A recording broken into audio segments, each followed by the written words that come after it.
Micah Hyde, air controller of the air traffic control crew. Congratulations on the division. Appreciate it, Moot. Appreciate it, man. Long time coming. Finally got it done. Absolutely, man. So, let's talk about it. What was the mindset this week, knowing that, the division was at stake? Same as it's always been. Come in here, compete. Obviously get out of here with a W, but just play our type of football. It was a lot closer than what we wanted in the first half and even into the third quarter. Huge play by Tre'Davious coming up, knocking that ball out, Jerry scoring. And from there, the momentum was on our side. Our offense was doing what they do. And, it was the same mindset throughout the week, and we were able to get it done. I mean, that third quarter, you guys were playing lights out. What basically goes into, staying the course, being consistent, especially after the bye week? This is the NFL. We understand there's challenges each and every week. And when we were talking to you guys back in, August, September, we wanted to be playing our best football come December. And I really feel like we're doing that. We're playing good football right now. And the crazy thing is we can get better. We made a lot of mistakes today. On the defensive side, we made a lot of mistakes. Before the half, we gave them a long drive and they scored a touchdown. I could pick out a few other plays, but we can always get better. And, that's a good thing. Absolutely, man. Hey, good job. Safe travels and congrats. Appreciate it, man. Thank you. Hey, Micah, Jordan LaBarber here with Bills.com. Congrats. Thank you. I guess I'm wondering if you've ever allowed yourself any time to imagine what a home playoff game would be like. And I know it won't be like what you might have expected, but have you pictured that in your head, what a game will be like in Orchard Park? Yeah, of course pictured it. I feel like you got to picture things you got to speak them into existence. You got to picture them. And they come true as long as you're willing to work for it. And I feel like we have, a big thing that Sean said, a couple years ago, was walking into Bill Stadium in January, having a home playoff game and hearing the salt crack underneath your shoes. Just kind of envisioning it, and we've always have since we got here in 2017. He's been saying that, and it's finally gonna happen. Obviously, we got 2 more regular season games to get better, but it's for sure gonna happen. And what are the emotions like for you now, knowing not only the work you've put in for 4 years, but also what it means to the fans? So this division title. I just got the chills. You asked me that question. Such an awesome fan base. When I got here in 2017, it's funny. Poe's over here doing an interview. Tre'Davious over here doing an interview. We all came in this thing together in 2017, and not knowing how the fan base was, not knowing how anything was, and just to go through 2017 and that whole playoff run and the way the fans just rallied around us. I mean, shoot, they donated $500,000 for Andy Dalton's foundation because of that, making it to the playoffs. 18, they stuck with us even throughout a bad season. We finished that season 6-10, and even though we finished it strong, they were there, supporting us. 19, got a little better, and didn't meet our expectations. And obviously this year, we don't have fans in the stands, but we feel them, man. We know what they're doing out there. They're behind us. We wish they could be at our game. Hopefully, the first home playoff game in a while, they can be there. Or at least some. Thanks a lot. Of course. Thank you. Hey, Micah, Mike Catalana, congratulations. I want you to tell me what you saw and what you thought of Jerry Hughes' return for the touchdown and the way he did it. So it's funny on that play. Obviously, Tre'Davious went blitzed. I was covering the receiver. He got past me quick. So I was chasing him. My back was to the quarterback. I was hoping that they were going to throw the ball down the field. And I hear our sideline going crazy. So I just stopped, turned around, and I saw Jerry go back and forth it seemed like 4 times, and then he broke to the outside. And I realized, I was like, whoa, I'm standing on the 50-yard line. There was nothing I could do. And he just broke to the outside and scored it. And he was holding it like Mike Vick in his hand. He was just making the play. I said, oh, my gosh. That's Jerry Hughes, man, just an athlete. And isn't it, I mean, you guys all made plays today, but isn't it fitting that Jerry makes a big play when you clinch the division? He's been there longer than anybody.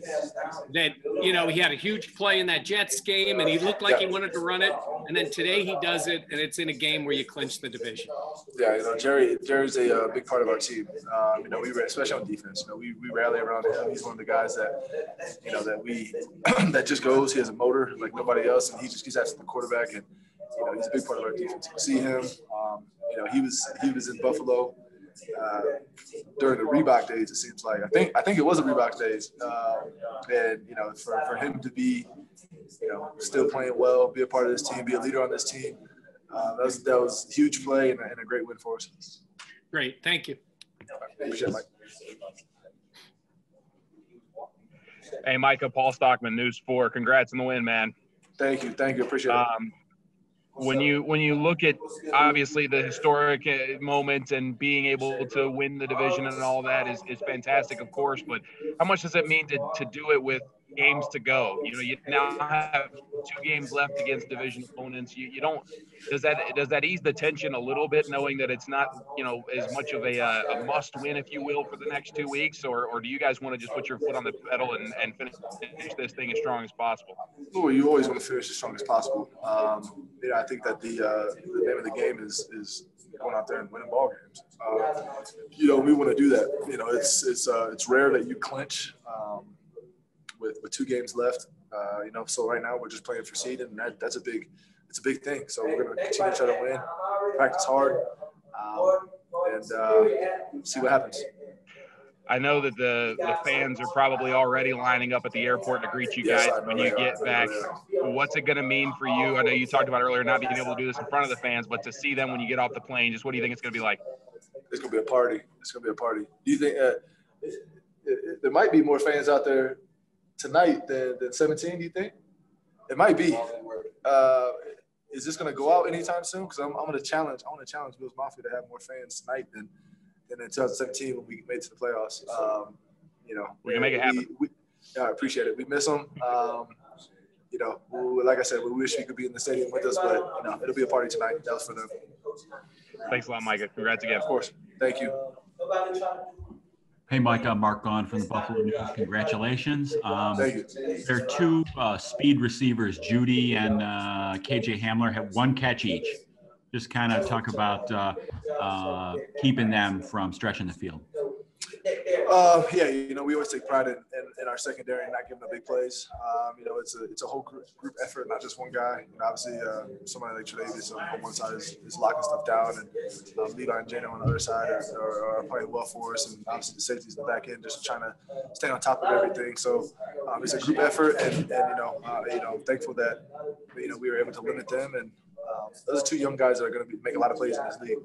And then I don't know if you got a good view of it on the bench, but Josh's Denver's in cover 2, you know, split safeties, and Josh's throw to Kumaro was a laser. I mean, do you feel like as a safety and when you're in cover 2, do you have a chance? What kind of chance do you have when Josh throws a bullet like that? You know, there's a lot of times in this league where you just got to mark it up as an L and move on to the next play. You know, that throw that's stupid. Put on the line, put it right in his chest. I don't think anybody on our team, even on lineman, would have dropped that. You know, it was a perfect throw. So Josh is making plays. He's a leader for us. He's a competitor, and you know, I'd love to see the evolution of Josh Allen and how he's, you know, where he's grown to be today. Thanks very much. Oh, we gotta get on. Hey, Micah, Tim Graham here. How you doing? Good, Tim. How you doing? I know how you're doing. I guess that was a silly question. I wanted to get your perspective as to the dominance of that performance, that all phases contributed. We talked about Jerry Hughes and the offense, so many different people involved, the score, the margin, the whole thing. To do it so emphatically, what can you put into words what that's like? Not yet, just because, you know, we're not finished yet. You know, a lot of time in this league, you kind of just, you know, you celebrate for 24 hours and you got another opponent coming up and it's another challenge coming up. So, you know, we definitely understand that. Maybe after the season, we'll be able to look back and reflect on what we were able to accomplish this season. But, just remarkable. I think through all three phases. They've played well lately. Obviously, our special teams, a few of our units are just lights out. Kickoff, they just playing well. Kickoff return, and then at the same time, offense has been clicking very well. And then our defense is going on late. So, as long as we're playing like that, I feel like we have a shot. Can you also explain the significance of T-shirt and hat games? Because a lot of people think, I can spend $12 and pick up a T-shirt and another 15 for a hat. It's kind of silly for grown men to get so excited about it. But I can you put into words why that is for people who might not understand it, especially when they haven't experienced this for sure. years? I mean, anybody in this locker room can buy this T-shirt and this hat. But whoever's outside the locker room and whoever's purchasing it doesn't have the memories that we had, the hard work, the blood, sweat, tears that we put into it. It's totally different. So you have obviously a T-shirt game. You want to just go out there and play your best and make it happen for the team. Congratulations on your T-shirt. Thank you, Tim.